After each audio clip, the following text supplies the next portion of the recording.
katika uchaguzi.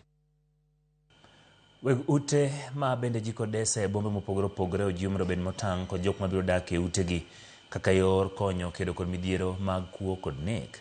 Kwayo ni ogol kod jotend ute lamo e kaunti ma Bungoma kotenore kod Bishop Benedict Simiyu bang' alam mar gwedho ute moko e alwora ma Bungoma. Bishop Simiyu wacho ni weg ute ni kod ting' mar ng'eyo jok modak e utegi kod golo chike makare mar keto arita kwe ne kuonde mag dak. Don't just sit, learn. Ni kizuri naishika mkiwa ndani ya Mungu, ndani ya Kristo na mafuta. Ninawapenda sana. Askofu wetu Na Mungu ametubariki, tunaendelea kutumikia Mungu.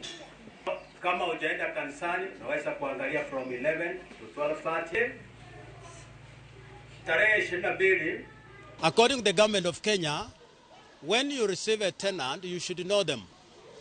If possible, they should have the ID card.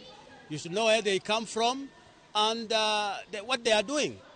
Because we have had cases whereby some people rent people's houses and then they start doing illegal perhaps businesses or something like that. So we encourage that as landlords, when you receive any tenant, please understand and know the tenant. And I advise that let them give you their ID. Please know where they come from. We do proper vetting on our tenants. We don't just take people in. We vet them. We make sure we are letting in people with good credentials. So when you leave here, rest assured, security top notch. When you look at a unit that you will put up with probably, let me say, 10 million, today it goes for about 15 million. If you are coming to take somebody's property, please ensure that you come in with a good intention. We have had people coming in, they do some dubious business in the house of somebody else. They cause a lot of havoc. Some people we have seen deaths, even people's property.